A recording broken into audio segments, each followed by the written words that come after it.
Les autorités haïtiennes interdisent l'importation et la vente de produits carnés en provenance de la République dominicaine.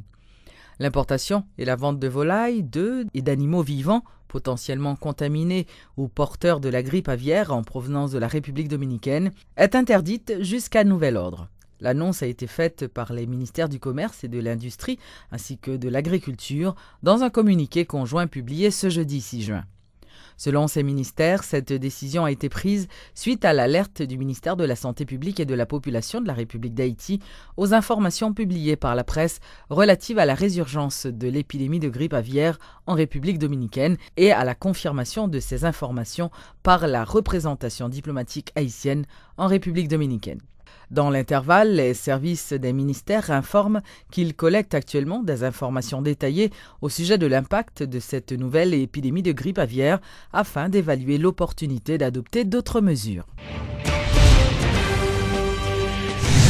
À l'occasion de la Journée mondiale de l'environnement, mercredi, le président Michel Martelly ainsi que son homologue dominicain Danilo Medina ont lancé à Ouanaminthe, dans le département du Nord-Est, la campagne de reboisement de l'île. Les présidents des deux pays entendent ainsi redonner à l'île d'Hispaniola sa couverture végétale d'autrefois, lutter contre le déboisement ainsi que la dégradation de l'environnement, tel est l'objectif que se sont fixés les gouvernements haïtiens et dominicains à travers cette initiative. Je dis la situation environnement dans le pays nous réellement lamentable. Ça fait déboisement, gaspillage, ressources naturelles nous, tout ça fait pendier sous nous bien dit, menace gros désastre écologique. Moi conscient puis gros dégradation environnement c'est déforestation. Et gouvernement à travers le ministère environnement planifié un gros programme reboisement. Comme ça depuis 1er mai 2013, les efforts reboisement fait sentir dans divers points dans le pays, tant que dans Sodo, dans le bassin bleu, Somatirine, Mon Hôpital, Séguin, Kinskoff, Dosmont et Latrier.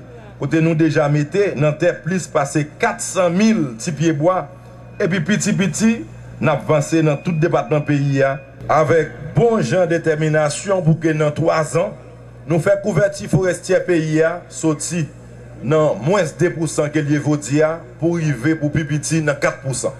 Si chaque Haïtien plante un pied bois, s'il protège lui, s'il kembel vivant, juste l'arrivée grand, c'est déjà une grosse victoire. Et je compte sur Timonio parce que vous fait nous promesses ça déjà. Nos complace sobremanera visitar de nuevo nuestro hermano país de Haití. Especialmente con motivo de esta celebración pour occasion del Día Mundial del Medio Ambiente. Todos los días, chaque jour, nosotros, nous-mêmes, femmes et garçons, los hombres y mujeres que habitamos el planeta, estamos dañando la naturaleza. De nada sirve que el presidente Martelly y quien les habla decidamos que hay que reforestar la isla española. Ça n'a pas aucun sens. Si le président Martelly avec moi, nous prenons décision à nous deux que faut nous travailler ensemble pour nous développer, pour nous protéger l'environnement dans nos deux pays. Si los ciudadanos no actuamos en función de esa escala de valores, si nous mêmes citoyens n'ont pas posé des actions qui basées sur valeurs que nous sommes. Primero razonar. Premièrement, faut que nous réfléchissions, faut que nous raisonnions. Segundo, evaluar. Deuxièmement, faut que nous évaluions. Tercero, actuar. Troisièmement, faut que nous participions, faut que nous agissions. Y cuarto, participar. Et quatrièmement, faut que nous participions. Todo se quedará en consigna. Hay que hacer conciencia de que somos nosotros los que tenemos que asumir la tarea de salvar a la isla española de la deforestación. Ça, c'est consigne. Et nous tous, nous connaissons que ça, c'est travail nous devons faire pour nous protéger l'île, pour ne pas perdre tout pied bois qui sous lui.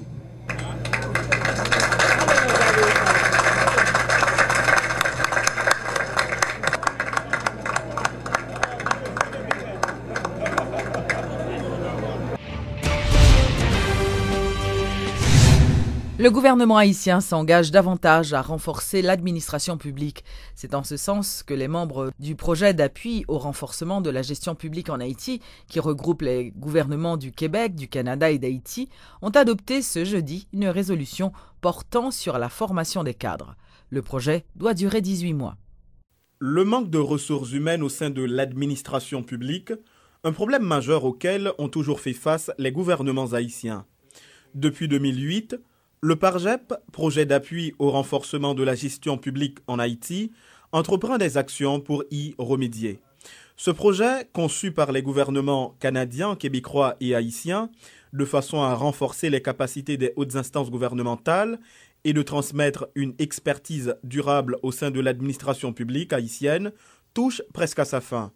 À l'issue de la présentation de son rapport annuel 2012-2013 et de son plan de travail pour 2014, le PARJEP a réitéré son engagement à participer à la réforme de l'administration publique en adoptant une résolution. Magali Kader-Rodrigue est la coordonnatrice du PARJEP en Haïti. Nous avons abordé en dernier en ligne droite de projet A qui est censé finir en 2014.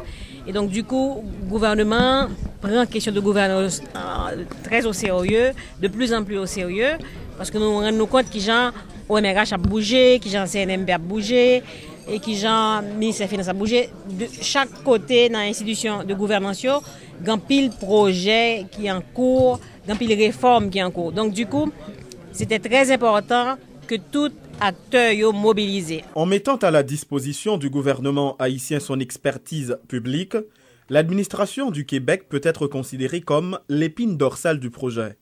Actuellement, plusieurs fonctionnaires de l'administration haïtienne passent une maîtrise dans des domaines tels les archives ou la communication en situation d'urgence. Sébastien Jobert est le chargé de projet à la direction des affaires internationales de l'ENAP, École nationale de l'administration publique au Québec. Il y a eu récemment sur les archives nationales, par exemple, une fonctionnaire de la Bibliothèque et Archives nationales du Québec qui est venue aider à la meilleure conservation, disons, des archives nationales au Québec. On travaille sur plusieurs enjeux, les communications en situation d'urgence. Au Québec, des experts font ce type de travail, là, se mettent en branle dès qu'une catastrophe arrive pour communiquer à la population et assurer un maximum de sauver un maximum de vies. Depuis sa création en 2008, le PARJEP s'est révélé incontournable pour Haïti en matière de formation de ressources humaines, nous dit Lucien Franqueur, secrétaire général à la primature. Si nous prenons par exemple ENAP, transition pas le fait là en novembre. Là, maintenant, on va avoir l'ENAP avec 2 P. C'est École nationale d'administration des politiques publiques. Il pas le fait avec une transition pas le fait, il y a 2 cohortes qui sortent déjà que nous avons été diplômés le 3 décembre dernier. Actuellement, il y a l'autre qui est en cours là, le gouvernement haïtien à travers la primature et l'OMRH, ils vont le faire passation à partir de novembre prochain. Notons que le PARJEP qui arrive à terme dans 18 mois est une collaboration tripartite Canada-Québec-Haïti. La contribution du gouvernement canadien par l'entremise de l'Agence canadienne de développement international ACDI est de 4,85 millions de dollars et l'investissement du Québec de 1,5 million de dollars.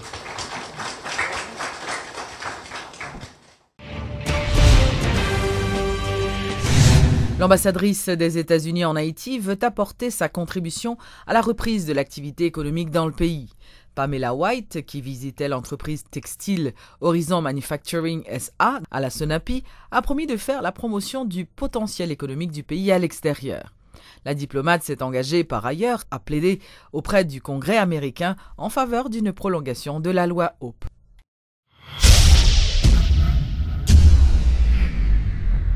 Rebondissement dans le dossier de la Hytel. Le PDG de cette compagnie est sorti de son mutisme pour dénoncer un plan macabre du gouvernement Lamotte pour liquider la compagnie. Dans une vidéoconférence depuis New York, Franck Siné a condamné les agissements du directeur de la DGI qui, selon lui, ne respecte pas la loi. L'actionnaire majoritaire de la Hytel promet de traîner le dossier par devant le tribunal international. Si vous pensiez que Franck Siné allait laisser le champ libre à l'État haïtien à propos du dossier de la Hytel, eh bien non, il est sorti de son silence et pour lancer des traits qui peuvent faire mal. Si l'État haïtien évoque une faillite frauduleuse, Franck Siné, lui, parle de faillite organisée. L'État est seul responsable, et ce, au profit de Laurent Lamotte explique Franck Siné. Haïtel a essayé de négocier un retour à travers un protocole d'accord avec les autorités au pouvoir. Mais le projet inavoué du Premier ministre Lamotte est de liquider la compagnie pour s'en approprier directement ou par personne interposée. Haïtel a encore une licence de fonctionnement puisqu'elle a été accordée pour 15 ans, lance Franck Siné, visiblement très remonté contre les dirigeants actuels du pays. Le PDG promet de traîner l'affaire par devant une juridiction internationale. Toutefois, Franck Siné dit souhaiter que le gouvernement se ressaisisse et respecte le protocole de sortie de crise qu'il a co-signé avec lui. Je veux vous montrer les lettres du président Martelly. Cap Voyedim, demain tantôt, toute bagaille a fait, toute bagaille avec un pile émotion. Parler, rencontrer le Premier ministre, le Premier ministre a dit demain tantôt, toute bagaille a fait, jusqu'à ce que c'est dans la radio, m'attendait là, et DGI avec Konatel a voyé monter. Aujourd'hui, Franck Siné dénonce celui qui jadis fut considéré comme son fils, Laurent Lamotte, son associé dans Nopine. Mais il n'y a pas que le chef du gouvernement qui soit devenu l'ennemi acharné de celui qui a fait 25 mois de prison entre 2007 à 2009. L'actuel directeur de la DGI qui gère le dossier de la Haïtel fut l'un des avocats de la compagnie, mais plus encore, son responsable de fiscalité à une époque, révèle Franck Siné. Je fais des mois à table. Nous mangeons sous même table à midi, là nous sortons dans le même resto. J'ai publié avec ce dossier le travail de Neptune, cap défend Haïtel auprès de DGI et de Konatel et de Téléco. Vous vous demandez peut-être pourquoi la conférence a été donnée depuis New York. Franck Siné confie avoir reçu des menaces de prison et de mort. Celui qui a introduit la téléphonie mobile en Haïti révèle que sa réussite a toujours suscité de la jalousie. Un peu le monde dit comme ça, oh, si nous ne pouvons pas faire gros bagaille ça en Haïti. Et m'a dit, Préval eu à me dire, si vous ne pas sérieux non, on ne va pas compter ton gros bagaille qu'on soit faire un pays. Il dit en blague, mais il l'a dit. Et comme il est un malin, il est un marron, ça cache beaucoup de choses. Alors que Franck Siné dit vouloir continuer à négocier, la DGI lancera la vente aux enchères d'au moins 4 bâtiments de la Haïtel à partir de ce 12 juin. Et le Konatel n'attend que juillet pour mettre en vente les fréquences qu'utilisait la compagnie.